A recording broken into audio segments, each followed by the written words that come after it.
আজ বিশ্ব উচ্চ রক্তচাপ দিবস।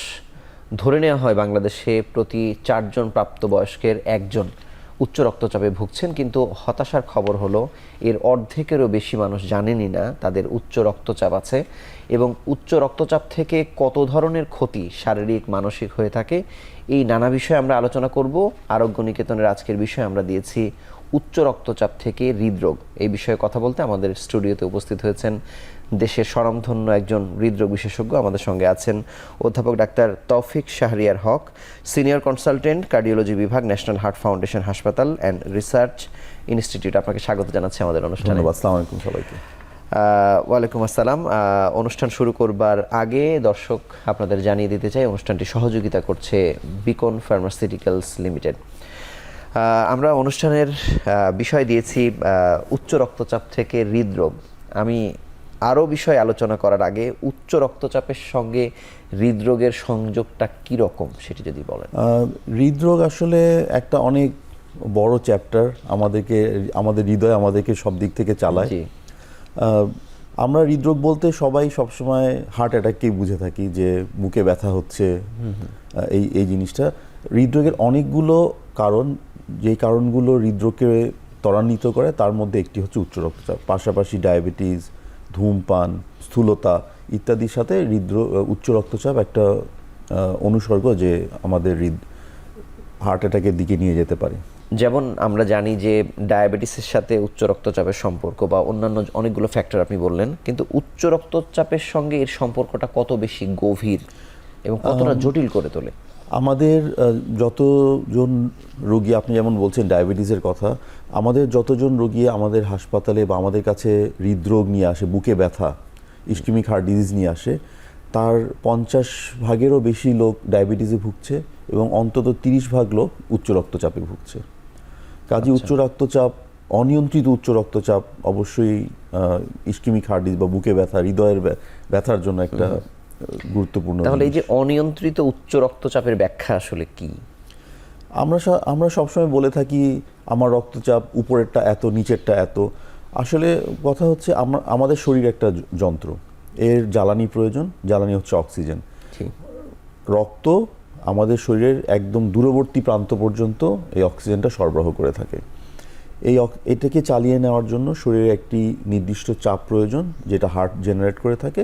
আমরা বলে থাকি যে সিস্টোলিক প্রেশার 140 পর্যন্ত হতে পারে, ডায়াস্টোলিক প্রেশার 90-এর নিচে থাকতে হবে।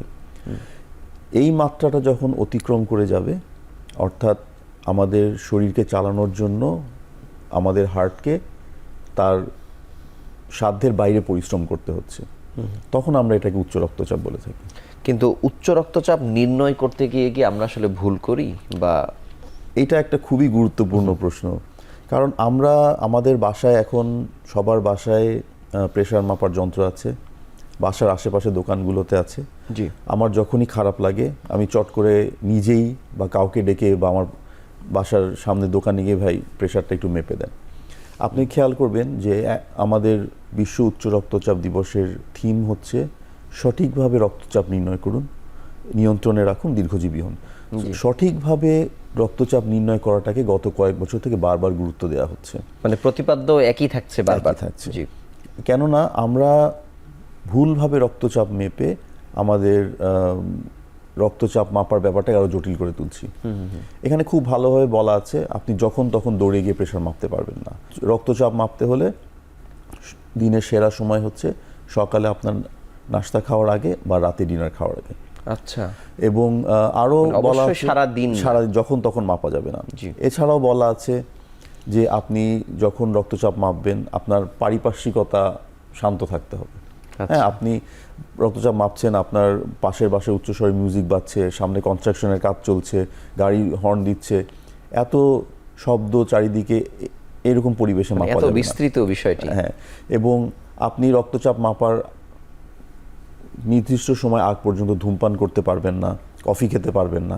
কারণ মনে রাখবেন, এক শলাকা ধূমপান করলে আপনার রক্তচাপ প্রায় 1.5 থেকে 2 ঘন্টা অতি উচ্চতার বাইরে থাকে।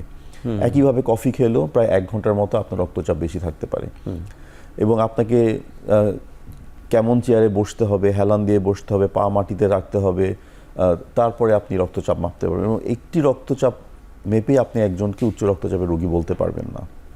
কখনো যদি আদর্শ পরিবেশে মাপার পরে ওনার রক্তচাপ বেশি পাওয়া যায়, তাহলে তাকে অন্তত আরও 3বার সুযোগ দিতে হবে নির্দিষ্ট সময় পর পর। আজকেই মাপতে হবে 3বার, সেটা কিন্তু না। ডিজিটাল মানে যে মেশিনগুলো আমরা ব্যবহার করছি, এগুলো নিয়ে তো আসলে নানান কথাও রয়েছে আসলে, মানে কাকে বিশ্বাস করবো আর কাকে এই করবো না। ব্যাপারটাও সমাধান করা হয়েছে আসলে। কোভিডোত্তর সময়ে কিন্তু ডিজিটাল মেশিনকেই উৎসাহিত করা হচ্ছে, এবং কোন মেশিন ব্যবহার করতে হবে এটি বিশ্ব স্বাস্থ্য সংস্থা এবং ওয়ার্ল্ড হাইপারটেনশন লিগ স্ট্যান্ডার্ডাইজ করে দিচ্ছেন। যারা মেশিন তৈরি করছেন তারা তাদের মেশিনের ব্যাচের একটি নমুনা ওখানে পাঠান, ওনারা এটাকে স্ট্যান্ডার্ডাইজ করেন, এবং ওয়েবসাইটে, ওয়ার্ল্ড হাইপারটেনশন লিগের ওয়েবসাইটে আপনার মেশিনের নাম্বার দিলে কিন্তু আপনি জানতে পারবেন যে এই ব্যাচটা স্ট্যান্ডার্ডাইজড কিনা, যদি অতদূর কেউ যায়। হ্যাঁ, যাওয়া উচিত আসলে। আমরা সবাইকে কিছু কিছু মেশিনের কথা বলা আছে, তাদের ওয়েবসাইটে গেলে এই মেশিনগুলো ওনারা ব্যবহার করতে উৎসাহিত করেন, কারণ এগুলো এদের কোয়ালিটি কন্ট্রোল করা। ধরে নিলাম কেউ জেনে নিল যে সত্যিকার অর্থে তার উচ্চ রক্তচাপ হয়েছে, তারপরে কোন গন্ডগোলটা আমরা আসলে করি? পরে যে গন্ডগোলটা করি আমরা বিভিন্ন জায়গায় গিয়ে একটু ভেরিফাই করার চেষ্টা করি আসলেই কি আমার উচ্চ রক্তচাপ আছে কিনা। এখন আপনি যেটা বললেন, এক এক সময় আমি এক একজনের কাছে যাচ্ছি, এক এক রকম মেশিন দিয়ে এক এক পরিবেশে মাপছি, 5-10 ওঠানামা হতে পারে। সেটাকে আমি একটা ইস্যু মনে করে নিজেকে নিরাপদ জোনে রাখার চেষ্টা করি। আমার যেসব স্বাস্থ্য সচেতনতা গ্রহণ করা উচিত সেগুলো গ্রহণ করি না, এবং আমি আস্তে আস্তে ব্যাপারটাকে আরও জটিলতার দিকে নিয়ে যাই। কাজেই যখন আপনাকে কেউ বলবে যে নির্দিষ্টভাবে সঠিকভাবে মেপে যে আপনি উচ্চ রক্তচাপে ভুগছেন, আপনার প্রথমত আপনার রোগটাকে আপনার মেনে নিতে হবে, এবং ভালো থাকার জন্য যেসব পদ্ধতি আপনাকে বলা হবে, উপদেশ দেওয়া হবে, সেগুলো আপনাকে মানতে হবে। কিন্তু উচ্চ রক্তচাপ যখন স্ট্রোক ঘটাচ্ছে, হৃদরোগ হচ্ছে বা অন্য কোনো জটিল পরিস্থিতি তৈরি করছে, তারও আগে কি উচ্চ রক্তচাপ নীরবঘাতক হলেও একটি সেকেন্ডারি কোনো জায়গাতে এসে কি আমাকে সিগন্যাল দেয় কিনা শারীরিক অসুস্থতার মধ্যে দিয়ে? হ্যাঁ, একটা জিনিস কি, প্রায় 50% ক্ষেত্রেই সে নীরবঘাতক। আচ্ছা, কিন্তু 50% ক্ষেত্রে কিন্তু সে বিভিন্ন ধরনের সিগন্যাল দেয়। সিগন্যালগুলোকে আমি অতটা গুরুত্বপূর্ণ হয়তো মনে করি না। আমি কাজ করছি, আমার ইদানিং বেশি টায়ার্ড লাগছে, আমার অল্পতেই মাথা ব্যথা হচ্ছে, আমার ঘাড় ব্যথা হচ্ছে, মাঝে মাঝে আমার চোখে দেখতে সমস্যা হচ্ছে, আমি অল্পতেই উত্তেজিত হয়ে যাচ্ছি। এই ধরনের সমস্যাগুলো যেমন হতে পারে, এর চেয়ে সিরিয়াস সমস্যাও যেমন নাক দিয়ে রক্ত পড়ছে, বা আমি মাথা ঘুরিয়ে একদিন পড়ে গেলাম হঠাৎ, এই ধরনের বিপজ্জনক সিগন্যালও কিন্তু সে দিতে পারে। কিন্তু এই সিগন্যালগুলোকে আমার আমলে নিয়ে আমার পরামর্শ করতে হবে। কিন্তু মানে এটিকে উচ্চ রক্তচাপ হিসেবে কেউ মনে করছে না, অনেকেই হয়তো অনেকেই মনে করছেন না। হ্যাঁ, অনেকেই মনে করেন অন্য কোনো কারণে আমার এটা হচ্ছে, উচ্চ রক্তচাপ কেন হবে, আমার কারণ নেই আমার পরিবারে। আচ্ছা, আমরা যদি নারী পুরুষের বিভাজন যদি করি, তাহলে কি এখানে নারীরা এগিয়ে না পুরুষেরা এগিয়ে? পুরুষরা এগিয়ে। আচ্ছা, সেটার কারণ কি? পুরুষরা বাইরে থাকেন বা নানান প্রেশার নেন? কিছু কিছু ফ্যাক্টর আছে, এগুলার খুব একটা ব্যাখ্যা নেই। যেমন এই একটা ব্যাপার যে পুরুষরা বেশি আক্রান্ত হচ্ছেন, বয়স্করা বেশি আক্রান্ত হচ্ছেন, প্রাচ্যের চেয়ে পাশ্চাত্যের রোগীরা বেশি আক্রান্ত হচ্ছেন, দক্ষিণ পশ্চিম এশিয়ার চেয়ে দক্ষিণ এশিয়ার লোকেরা কেন বেশি আক্রান্ত হচ্ছে, এগুলোর কোনো ব্যাখ্যা নেই। এগুলোকে আমরা নন মডিফাইবল রিস্ক ফ্যাক্টর বলে থাকি। জেনেটিক, মা বাবার থাকলে বাচ্চাদের হচ্ছে, এগুলোর ব্যাখ্যা নেই। উচ্চ রক্তচাপ রুট হয়ে যারা হৃদরোগে আক্রান্ত হচ্ছেন, তারা কি বেশি জটিল পরিস্থিতিতে যান, নাকি ডায়াবেটিস বা অন্যান্য রাস্তা হয়ে যদি আসে? এটা বলা খুব মুশকিল। আপনি আপনার রোগটাকে মেনে নিয়ে কতটুকু নিয়ন্ত্রণ করছেন, আপনার সেটা উচ্চ রক্তচাপ হোক, ডায়াবেটিস হোক, বা এর ফলাফল হিসাবে হৃদরোগ হোক, তার উপর নির্ভর করছে। আপনি এটিকে যখন কষ্ট হচ্ছে আপনার, আপনি কোনো না কোনোভাবে এটাকে ম্যানেজ করে নিচ্ছেন, বসে থেকে রেস্ট নিয়ে, কাজ কমিয়ে দিয়ে, কিন্তু চিকিৎসকের পরামর্শ নিচ্ছেন না, এবং রোগটা কিন্তু বসে থাকে না, সে সবসময় নীরবঘাতক। যেই ডায়াবেটিস বলেন, উচ্চ রক্তচাপ বলেন, হৃদরোগ বলেন, সে কিন্তু ভিতরে ভিতরে বাড়তে থাকে, এবং একটা পর্যায়ে আমরা বলি না পয়েন্ট অফ নো রিটার্নে চলে আসে। তখন আপনি শ্বাসকষ্ট হচ্ছে, আপনি ভাত খাওয়ার পরে আপনার বুকে ব্যথা শুরু হয়ে যাচ্ছে। এই পর্যায়ে নিয়ে যাওয়ার জন্য কিন্তু আমরাই দায়ী। আমরা যদি এখন বলি যে নির্ণয় হয়ে গেল, আমরা আসলে কি চিকিৎসা করব উচ্চ রক্তচাপের জন্য? এখানে আমরা প্রথমে বলি দুটো পথই আপনাকে গ্রহণ করতে হবে। প্রথমত নন ফার্মাকোলজিক্যাল। আমি আমার লাইফস্টাইল চেঞ্জ করব, আমাকে নিয়মিত একটি নির্দিষ্ট সময় পর্যন্ত কায়িক পরিশ্রম করতে হবে, আমাকে ওজন নিয়ন্ত্রণ করতে হবে, আমাকে খাদ্যাভ্যাস পরিবর্তন করতে হবে, আমার খাবারের লবণ কমিয়ে আনতে হবে, তেল চর্বি কমিয়ে আনতে হবে। ঘুম খুবই গুরুত্বপূর্ণ, গুরুত্ব দিয়ে এটাকে বারবার বলা হচ্ছে আজকাল যে অন্তত 6 ঘন্টা একটানা ঘুম প্রত্যেকের স্বাস্থ্যের জন্য অপরিহার্য। এই জিনিসটাকে আমরা আজকাল একদমই মানে করছি হয়তো না। আরো বেশি সময় ঘুমাচ্ছি কিন্তু বিভিন্ন পোর্শনে গিয়ে ঘুমাচ্ছি জি, বা হ্যাঁ, বিভিন্ন টাইমে একটানা হচ্ছে না। বিক্ষিপ্ত ভাবে। এটি একটা অংশ আপনার উচ্চ রক্তচাপ নিয়ন্ত্রণের। তার পরবর্তীতে আসছে কি ওষুধ আপনি খাবেন। এটা আপনার অবস্থা চিন্তা করে, আপনার ব্যাকগ্রাউন্ড চিন্তা করে, আপনার কার্যপরিধি চিন্তা করে আপনার চিকিৎসক আপনাকে ওষুধ নির্ধারণ করে দিবেন যে এই ওষুধটা আপনার জন্য ভালো হবে। সেটি যদি এই দুটো নিয়ম মেনে চললে আপনি ভালো থাকতে পারেন। শোনা যায় যে যাদের উচ্চ রক্তচাপ হয়েছে ওষুধ শুরুও করেছেন কিন্তু মাঝপথে তিনি বন্ধ করে দেন এবং মনে করেন যে ভালো হয়ে গেছে আর দরকার নাই। মানে এই ড্রপ আউটটা কি আমাদেরকে আরো বিপদে ফেলে এইটা কিনা? এই ক্ষেত্রে ব্যর্থতার দায়ভার চিকিৎসকদেরও আছে। আমরা রোগীকে, আমাদের কাছে যারা পরামর্শের জন্য আসেন, আমরা তাদেরকে কনভিন্স করতে পারছি না যে এই ওষুধটা খেয়ে রক্তচাপ নিয়ন্ত্রণে থাকবে এবং এই ওষুধ খেয়ে যেতে হবে যাতে করে তার নিয়ন্ত্রণেই থাকে। যখন ভালো লাগে ওষুধ ছেড়ে দেয় এবং পরবর্তীতে আবার খারাপ তার নাও লাগতে পারে, সেই নীরব ঘাতকের মতো সে তার আর উচ্চ রক্তচাপ হয়তো ব্রেইন, চোখ, হার্ট, কিডনি এগুলোকে আস্তে আস্তে নষ্ট করে ফেলার পরে সে আবার হয়তো টের পাবে যে আমার রক্তচাপ আসলে এর মধ্যে আবার বেড়েছে। ধরেন আমাদের দেশে 5 কোটি উচ্চ রক্তচাপের রোগী, 2.5 কোটি জানেই না। জানেই না। বাকি 2.5 কোটির মধ্যে অর্ধেক ওষুধ খেয়ে নিয়ন্ত্রণে রেখেছে, বাকি অর্ধেক ওষুধ খেয়েও নিয়ন্ত্রণে রাখতে পারেনি। কারণ মনে করছে আমি ওষুধ খাচ্ছি। ওষুধ খাওয়া আর নিয়ন্ত্রণে থাকা কিন্তু এক জিনিস না। বটে। কাজে এই ব্যাপারটাও সবাইকে বুঝতে হবে যে হয়তো আমি একটা ওষুধ খাচ্ছি, নিয়ন্ত্রণে নেই, আমাকে নিয়মিত বছরে 2 বার হোক 3 বার হোক চিকিৎসকের কাছে গিয়ে বুঝে নিতে হবে যে আমার রোগটা নিয়ন্ত্রণে আছে কিনা বা এর সাথে অন্য কোনো জটিলতা অলরেডি সৃষ্টি হচ্ছে কিনা, এটাও আমাকে বুঝে নিতে হবে যাতে করে আমি দীর্ঘজীবী হতে পারি, যেটা আমাদের হাইপারটেনশন ডের থিম। উচ্চ রক্তচাপ প্রবণ কারা, পারিবারিক কোনো হিস্ট্রি আছে কিনা এটির সঙ্গে কোনো সংযুক্ত?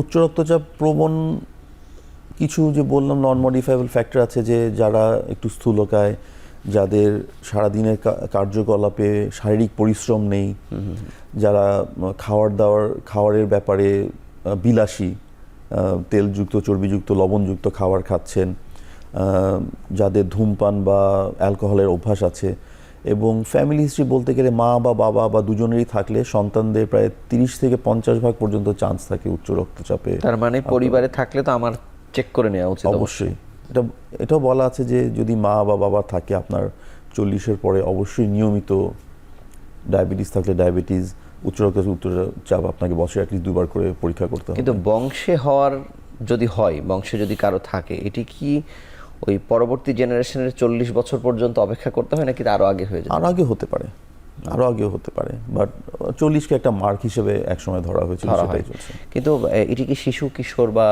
যুবক তাদের? শিশু কিশোরদের রক্তচাপ হয়, সেটি অন্যান্য জন্মগত সমস্যার সাথে বা অন্যান্য রোগের সাথে সম্পর্ক। যেমন আমাদের শিশু হৃদরোগ কিছু আছে যে বাচ্চাগুলো জন্মের পরপর উচ্চ রক্তচাপে ভুগে থাকে, এগুলো জন্মগত ত্রুটির জন্য।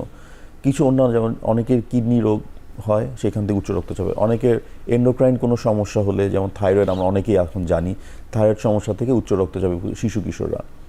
তরুণ যুবকদের কথা যদি বলেন, তাদের এর বাইরে আজকালকার পৃথিবীতে জীবনযাপনের যে স্ট্রেস, এটা একটা খুবই গুরুত্বপূর্ণ এই কারণে বিষয়। সেটি 40 নয় বরং আরো আগে থেকে। হ্যাঁ, একই সাথে শব্দ দূষণ, বায়ু দূষণ, এই দুটো এখন খুব গুরুত্বের সাথে আলোচনা করা হচ্ছে। কিন্তু বায়ু দূষণের সাথে এটার সম্পর্ক আসলে কিভাবে হয়? আসলে বায়ু দূষণ বলতে বায়ুতে যেসব ক্ষতিকারক কেমিক্যাল ভেসে বেড়ায়, যেগুলো আমরা চোখে দেখতে পাই না, এবং আমরা জানি যে আমাদের ঢাকা শহরের বাতাস দূষণের দিক থেকে, হ্যাঁ, এই কেমিক্যালগুলো আমাদের শরীরের বিভিন্ন শরীরবৃত্তীয় প্রক্রিয়াকে প্রভাবিত করে উচ্চ রক্তচাপ সৃষ্টি করে। যখন হৃদরোগে আক্রান্ত একজন হয়ে গেল, ওই সময় এক্সট্রিম পর্যায়ে গিয়ে কি তখন কি আপনারা উচ্চ রক্তচাপ নিয়ন্ত্রণের চেষ্টা করেন নাকি হৃদরোগের চিকিৎসা? আমরা দুটোই পাশাপাশি করতে হবে। সেই যে বলছিলাম যে আপনার ব্যাকগ্রাউন্ড চিন্তা করে আপনার চিকিৎসক আপনাকে ওষুধ দেবেন। কিছু ওষুধ আছে যখন হার্টের হয়ে যায় তখন তো শুধু উচ্চ রক্তচাপ নিয়ন্ত্রণ করেও তো আসলে আর হচ্ছে না, তখন দুটোই করতে হবে। দুটোই এমন করতে হবে। ওনারা উচ্চ রক্তচাপ নিয়ন্ত্রণের জন্য তখন এমন ওষুধ প্রয়োগ করেন যেটা হার্টকেও রক্ষা করবে, হৃদরোগকেও জি। প্রতিহত করবে, আপনার হার্টের কর্মক্ষমতা ভালো রাখবে, একই সাথে আপনার রক্তচাপও নিয়ন্ত্রণ করবে।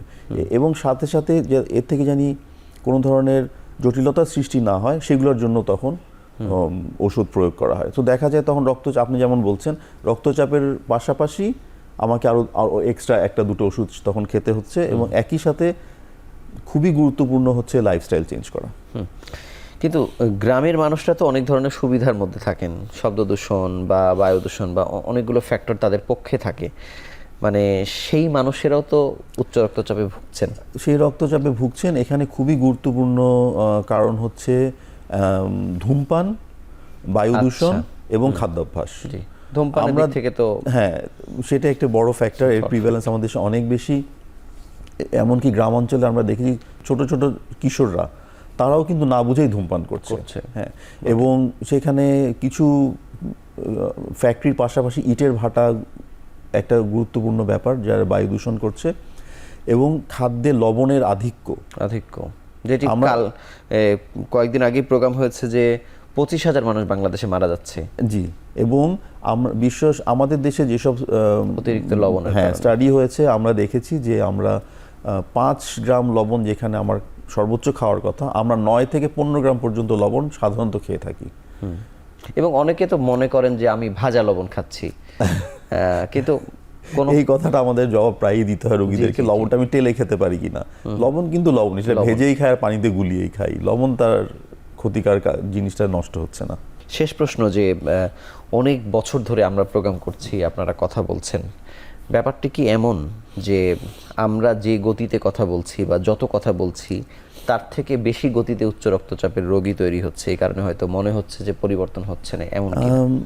সেই যে বললাম, আমাদের জীবনযাপনের স্ট্রেস অনেক বেড়ে গেছে, আমাদের পারিপার্শ্বিকতা অনেক পরিবর্তন হচ্ছে, সবাই সচেতন হচ্ছেন না, সবাই নিজেকে নিরাপদ ভাবছেন, অনেকেই নিজেকে নিরাপদ ভাবছেন, যারা আক্রান্ত হচ্ছেন তারাও সঠিকভাবে চিকিৎসা নিচ্ছে না। এইসব কারণেই আসলে আমরা এটাকে নিয়ন্ত্রণে আনতে পারছি না। আমাদের সমন্বিত চেষ্টা, বিভিন্ন মিডিয়ার সাহায্যে তাদের কাছে আরও যত কাছে যাওয়া যাবে, আমার মনে হয় এটি নিয়ন্ত্রণ করা তত সহজ হবে। আপনাকে অসংখ্য ধন্যবাদ আমাদের সঙ্গে যুক্ত হওয়ার জন্য, এবং আবারও আন্তরিক অভিনন্দন জানিয়ে আপনার কাছ থেকে বিদায়। আপনাদেরকে অনেক ধন্যবাদ। উচ্চ রক্তচাপ কখন যে মানুষের প্রাণহানি করে ফেলে মানুষ নিজেও টের পায় না, কিন্তু উচ্চ রক্তচাপ নিয়ন্ত্রণের সবগুলো উপাদান বলা যায় অনেক ক্ষেত্রে মানুষের নিজের হাতে আছে। আমরা সারাদিন সোশ্যাল মিডিয়ায় পড়ে থাকছি, কিন্তু এই তথ্যগুলো আমাদের চোখের সামনে আসছে, কিন্তু আমরা আসলে মানছি না। কিন্তু এটি না মানলে কি পরিমাণ বা কি ধরনের বিপদ ঘটতে পারে সেটি জেনে উচ্চ রক্তচাপ মেপে জীবনযাপন পরিবর্তন করে এমন জায়গায় যাওয়া উচিত যাতে অন্তত উচ্চ রক্তচাপের কারণে যেটি আমার নিয়ন্ত্রণের হাতে ছিল এটি নিয়ন্ত্রণ হারা হয়ে আমি যেন মৃত্যুর দ্বার প্রান্তে পৌঁছে না যাই। এই ছিল আজকের পর্বে। আগামী পর্বে আবারও নতুন কোনো বিষয় নিয়ে হাজির হব। সেই সময় পর্যন্ত ভালো থাকুন, সুস্থ থাকুন।